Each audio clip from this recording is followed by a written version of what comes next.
오늘은 이베스트 투자증권의 수석 연구원이신 유지웅 연구원을 모셨습니다. 안녕하세요. 네, 안녕하십니까. 네, 지금 그 많은 분들께 이제 그 이슈가 되고 있는 것 중에 하나가 현대차가 그 도심 항공 모빌리티를 미국에다가 설립하겠다 이런 이제 발표를 했죠. 네. 네, 이와 관련해서 지금 어떤 상황인지 좀 설명을 해주시죠.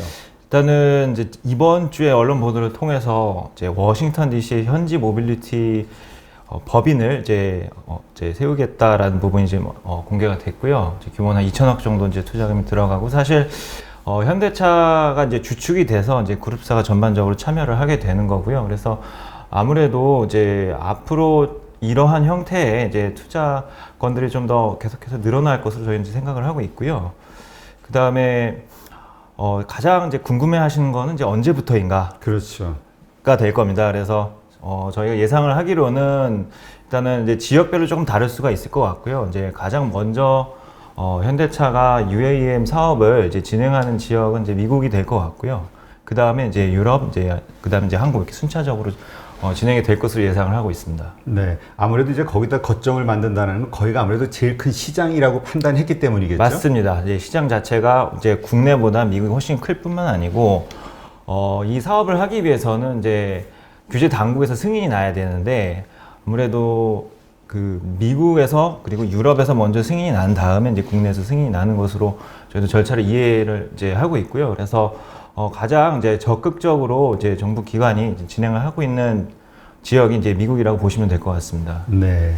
사실 이게 쉽게 얘기하면 우리 이게 드론 택시 얘기하는 거잖아요. 맞습니다. 네. 예. 이게 참 영화에서나 보던 그 이야기고, 이게 아직 상용화되기에는 좀 이게 먼 시점처럼 들렸는데 지금 요새 돌아가는 거 보면은 되게 가까운 느낌이 들어요. 그렇죠. 그래서 일단은 이제 미국 연방항공청에서 FAA에서 이제 승인을 이제 저희가 예상을 하고 있는 시점이 2023년입니다. 그래서 그 이후부터는 사실 에어택시가 활성화되는 국면에 이제 접어든다라고 좀 볼 수가 있을 것 같고, 거기에 현대차가 가지고 있는 스케줄은 2023년보다는 2026년 정도부터 시작되는 것으로 이제 보시면 될 것 같습니다. 네.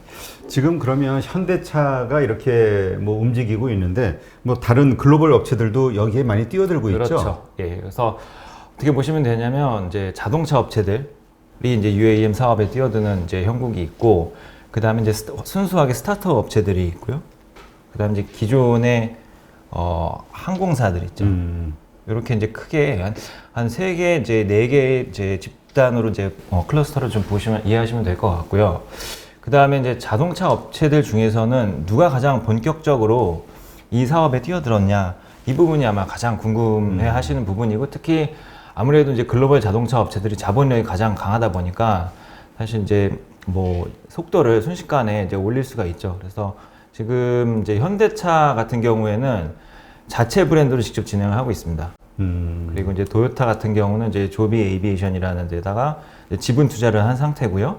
그다음에 이제 FCA, 이제 피아트 크라이슬러, 여기도 이제 마찬가지로 이제 지분 투자 형태고, 그다음에 최근에 올해 CES에서 제너럴 모터스가 역시 캐딜락 브랜드를 기반으로 한 에어 택시 형태를 이제 공개를 했습니다. 그래서 GM 같은 경우는 이제 자체 브랜드로 하는 거고요. 그래서 이거를 이제 자기의 브랜드로 이 사업을 진행을 할 것인지, 아니면은 단순 이제 소극적인 형태의 이제 지분 투자 형태일 것인지, 이런 것들이 이제 자동차 산업에서는 좀 차이가 업체마다 좀 이제 바뀌게 될 것 같고요. 그다음에 기존에 있던 자동차 업체들이 아닌 이제 스타트업 업체들이 있습니다. 네. 그래서 그 중에서 이제 조비 에이비에이션이라는 업체가 지금 이제 나와 있는 자본시장에서 이제 노출된 업체들 중에서 가장 빠른 속도를 내고 있다고 보시면 될 것 같습니다. 네. 그게 아까 어디가 조인트 벤처로 뭐 지분 투자한 건가요? 그렇죠. 조비 에이비에이션 같은 경우는 그 특징이 2개가 있고요. 작년에 우버 에어를 인수를 했고요. 그 다음에 도요타가 4천억 정도 지분 투자를 한 상태입니다. 그러면 우리가 뭐 현대차가 이번에 뭐 미국에다 개발 거점 2천억을 투자한다, 이게 그렇게 큰 액수는 아니네요. 아닙니다. 예. 예, 다른 데 비하면. 네. 근데 이런 걱정하시는 분도 있더라고요. 현대차가 뭐 UAM 쪽에도 이렇게 투자를 하겠다라고 발표하고 이제 뭐 맞습니다. 돈을 넣지만 네. 하겠다는 게 지금 워낙 많잖아요. 그러니까 그렇죠. 뭐 이것저것 찝쩍대는 거 아니냐 다. 뭐 이런 그렇죠. 의견도 좀 있더라고요. 과연 그렇죠. 제대로 할 수 있겠나. 지금 이제 뭐 공식적으로 좀 나온 것들 중에서는 일단 가장 잘 알고 계신 전기차랑 이제 수소차가 있고요. 그 다음에 이제 UAM 사업이 있고, 그 다음에 이제 마지막으로 로보틱스 사업까지 있습니다. 그래서 기본적으로 이제 현대차 그룹은 로보틱스랑 UAM 사업을 전체 포트폴리오에서 거의 한 40% 이상 가져가겠다라고 이제 공식적으로 발표를 기존부터 해왔습니다. 그래서 그에 대한 이제 일환으로 보스턴 다이내믹스도 인수를 했었던 거고, UAM 같은 경우는 이미 나와 있는 업체가 없잖아요. 상용화가 된 이제 비즈니스가 그렇죠. 아니기 때문에 이것을 이제 자동차 업체가 특히 수직 계열화라는 부분을 굉장히 좀 중요시 여깁니다. 그래서 남의 사업이랑 같이 조인트 벤처를 하거나 협업을 하는 단계가 사업이 너무 커져버리면은 이해상 충 여지가 기본적으로 좀 발생하기 때문에, 그래서 결국 토요타 같은 경우도 이제 지분 투자를 한 상태이기는 하겠지만, 여기 들어가는 이제 부품이나 이런 것들은 덴소 이런 자신들의 이제 부품 서플라이 체인을 통해서 언제든지 독립적으로 뛰어들 수 있게 준비를 하고 있다라고 보시는 게 맞을 것 같습니다. 그래서 그와 같은 밸류 체인이 이미 현대기아차 그룹 안에 있죠. 그래서 그렇게 이제 좀 이제 리징을 해 보시면은 이제 앞뒤 내용을 이제 이해하시는 데 좀 도움이 될 것 같습니다. 네. 예. 그 현대차 안에 그 밸류 체인이 있다고 말씀하셨는데, 이 UAM과 관련해서 이게 만약에 시장성이 커지고 본격화된다고 했을 때 여기에 가장 많은 어떤 부품을 대는 수혜를 그렇죠. 입을 만한 계열사라고 해야 될까요? 어디일까요? 지금 이제 UAM 보시면은 일단은 크게 세 가지로 보시면 될 것 같아요. 그래서 도시 안에서 이동하는 이제 소위 말하는 이제 에어택시가 될 거고, 그다음에 도시에서 이제 공항으로 가는 조금 더 이제 중거리, 그다음에 이제 도시에서 도시, 요거는 이제 중장거리가 됩니다. 그래서 이 경우에는 이제 현재 가지고 있는 배터리 기술로는 사실 이동이 좀 어려울 수도 있어요. 거리가 좀 멀어지기 때문에. 그래서 일단은 이제 나와 있는 이제 기술을 말씀을 드리면, 현대차가 현대모비스와를 기반으로 해서 이제 수소 연료 전지 시스템 수직 계열화한 상태입니다. 그래서 좀 장거리를 뛰는 이제 운항편에는 아무래도 이제 순수 배터리보다는 수소 연료 전지 시스템을 활용하게 될 가능성이 많고, 그 부분은 이미 이제 이제 넥소나 아니면 이제 상용차를 통해서 이미 양산화가 이루어지고 있기 때문에 어느 정도 기술 내재화가 상당히 좀 이루어진 상황이고요. 그래서 이러한 그림이 사실 3년 전에는 공식적으로 언급할 것들이 아예 안 됐어요. 왜냐하면 수소차가 이 정도로 숫자가 이제 올라온 것도 없었고, 이제 계획이 발표된 상황도 아니었었고요. 그래서 어떻게 보면은 그런 관점에서 보시면 이제 현대차 가지고 있는 이제 기술력 기반을 통해서 사업을 벌이는 것을 좀 생각해 보실 수 있을 것 같습니다. 네. 그러면 현재 시점에서는, 그러면 아까 이제 여러 가지 업체들이 지금 진출하고 있다고 말씀하셨는데, 네. 가장 빠른 속도로 좀 성장할 것으로 보이는 곳이라면 어디가 있을까요? 저 아까 말씀드렸었던 조비 에이비에이션이죠. 예. 그래서 2023년 상용화를 언급을 한 상황이고요. 예. 그래서 조비랑 이제 아처랑 뭐 한 두세 군데 정도가 23년 양산 상업화를 사실상 좀 언급을 한 상황입니다. 그러면 그러한 것들을 포함한 전체 관련된 업체들 가운데서 현대차가 가지고 있는 어떤 기술의 경쟁력, 네. 혹은 뭐 여러 가지 포함한 경쟁력은 어느 정도 됩니까?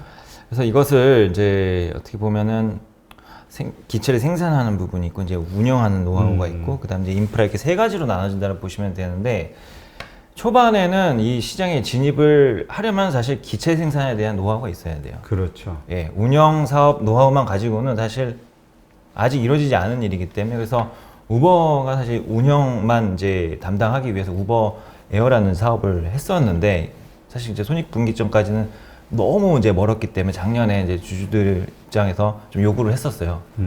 예, 그래서 손익 개선이 이제 뭐 전혀 이루어지지 않는 상황이기 때문에 일단은 그런 이제 비수익 사업들은 이제 매각을 하자라고 했었고, 그런 노하우가 사실 플랫폼 노하우까지 조비 에이비에이션으로 지금 옮겨간 것 같습니다. 그래서 일단은 이제 말씀드린 그 업체가 특히 이제 미국 현지 업체들이죠. 어떻게 보면 그 업체들 조금 더 선두권에 위치해 있는 것 같고요. 이제 다만 이제 파워트레인이나 이제 뭐 그런 이제 배터리나 이제 그 모터 하드웨어죠. 시스템이나 예, 그런 것들에 대해서는 사실 뭐 분명히 이제 서플라이 체인 매니지먼트를 이제 구축하는 데 있어서 아직 해보지 않은 업체들 입장에서는 조금 더 시간이 걸릴 수 있는 이제 그런 부분이 있습니다.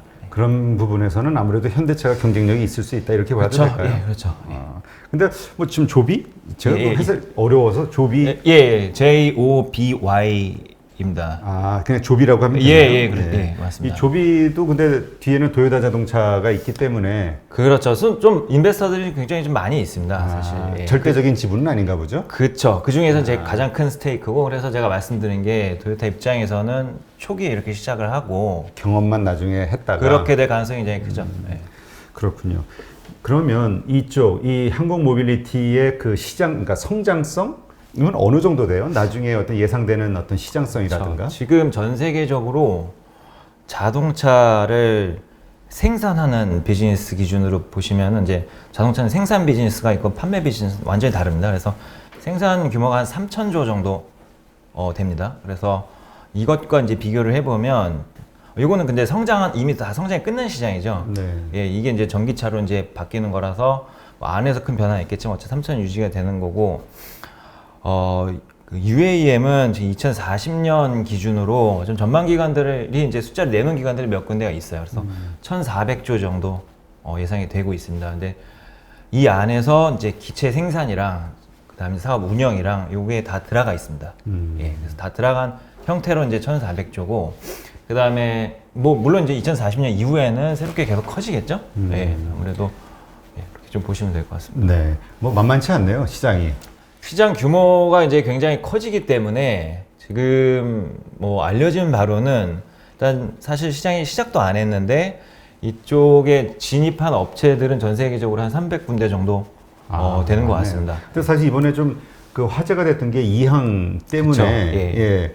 그래서 지금 이항 사태로 과연 이 업체들, 스타트업들을 포함한 이런 업체들의 기술력이 과연 어느 정도일까에 대한 퀘션을 갖기 시작한 것 그렇죠. 같아요. 예, 맞습니다. 예. 그래서 일단 저희가 산업을 바라볼 때 이 산업에 진입하기 위한 이제 진입 장벽이다라는 것을 이제 생각을 할 수가 있잖아요. 진입 장벽이면은 어느 수준까지 내가 언제 도달할 수 있는 기술력을 이제 요구하는지 이런 이제 정의인데, 말씀하신 이항 같은 경우는 드론을 기반으로 한 이제 멀티콥터 형태입니다. 그래서 수직 이착륙은 되는데 이제 전진 기능이 좀 약해요.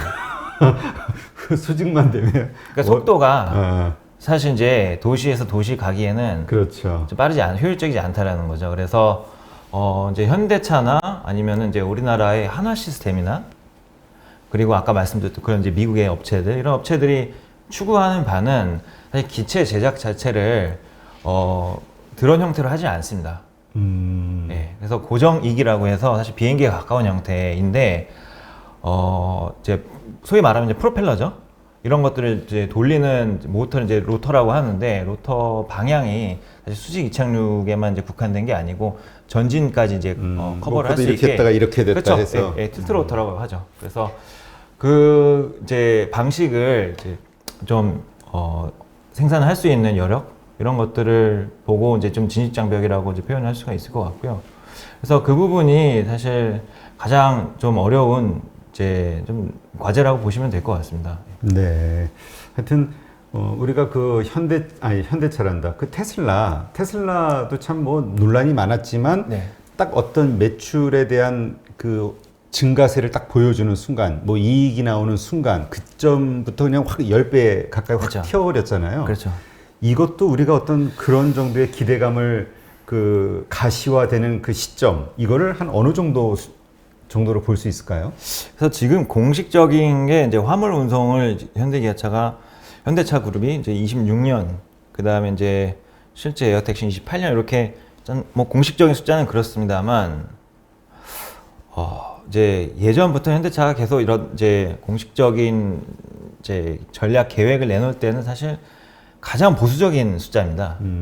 예, 그래서 그리고 이제 조금 더 이제 리딩 업체들이 23년, 24년부터 실제 이제 택시 사업을 뭐 상업화하면 제 생각에는 특히 이제 미국에다가 지금 본격적으로 이미 진출한 상황이기 때문에 아마 지금 나와 있는 26년, 28년보다는 좀 앞당겨질 가능성도 분명히 좀 어느 정도 좀 존재한다라고 좀 보고 있습니다. 네.